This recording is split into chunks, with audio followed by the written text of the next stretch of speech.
बोलिए श्यावर रामचंद्र की जय, उमापति महादेव की जय, पवन सुत हनुमान की जय, गोस्वामी तुलसीदास की जय।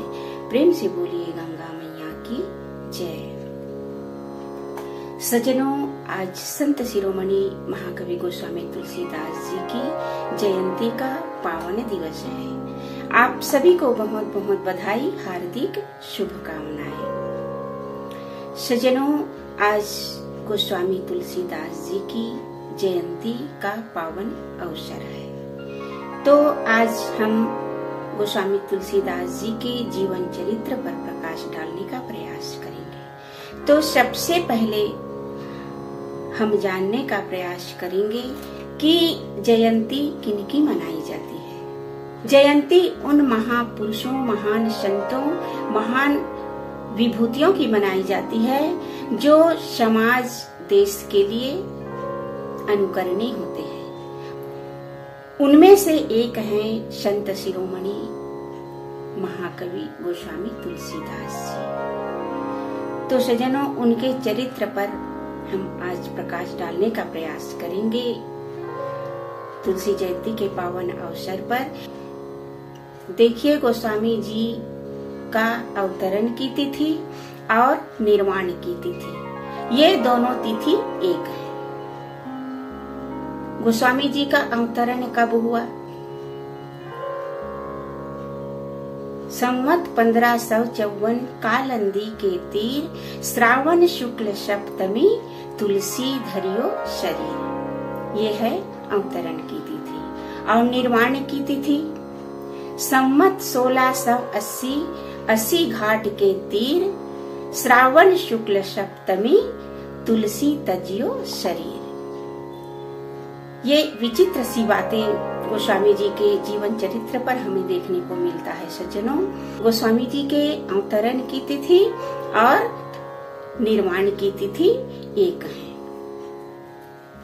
और सज्जनों, गोस्वामी जी के जीवन चरित्र को हम देखें तो उनके जीवन में कितनी प्रतिकूल परिस्थिति रही होगी, कितने कष्ट सहे हैं गोस्वामी जी ने। जन्म हुआ, माता इस संसार से चल बसी, माता इस दुनिया को छोड़ के चली गई। पिता ज्योतिष शास्त्र के ज्ञाता थे। अनिष्ट की आशंका से प्रसव कराने वाली दाई से कहा कि इस बालक को फेंक दो। तो उस प्रसव कराने वाली दाई ने क्या किया? एक भिखारन को दे दिया। कहने का तात्पर्य है कि गोस्वामी जी का पालन पोषण एक भिखारन के यहाँ हुआ। सज्जनों, 5 वर्ष का हुआ तो उस भिखारन ने भी छोड़कर चली गई। सज्जनों, विचार कीजिए, उस महापुरुष का जीवन कैसा रहा होगा। कोई सहारा न मिला तो गोस्वामी जी ने संत नरहरिदास जी के पास पहुंचे। नरहरिदास संत है। संत का स्वभाव होता है कि पहचानने में देर न लगे।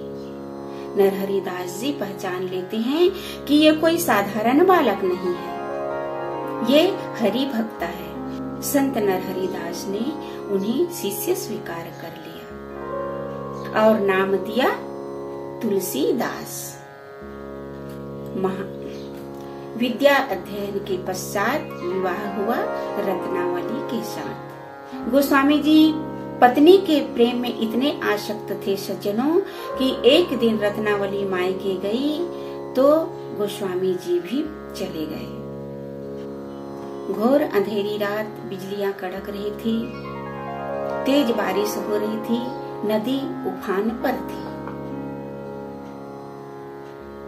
नदी में मुर्दा बह रहा था और मुर्दा को ही अर्थात लाश को ही लकड़ी का गट्ठा समझ के गोस्वामी जी नदी पार हुए और सर्प को रस्सी समझ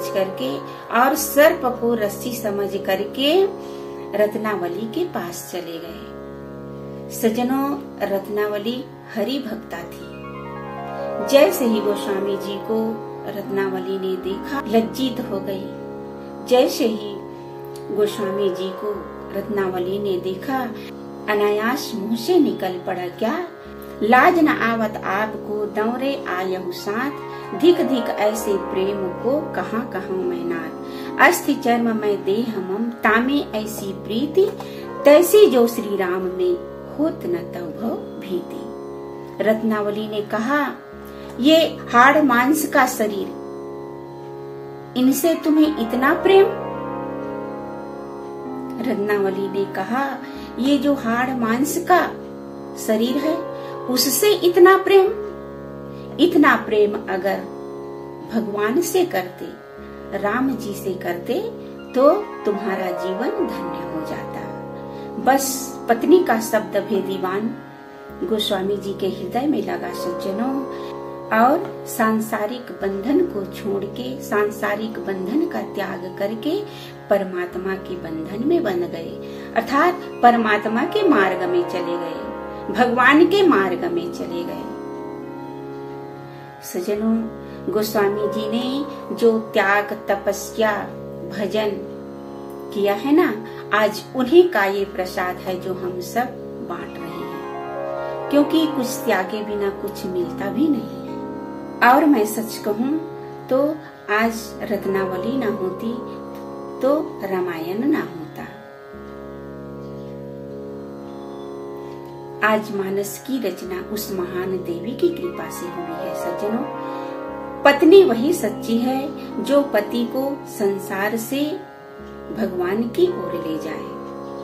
कहने का तात्पर्य है सज्जनों कि जिनके जीवन में त्याग है, तपस्या है, जिन्होंने भजन किया है, उन्हीं का नाम संसार में विख्यात होता है सज्जनों, और उसी की जयंती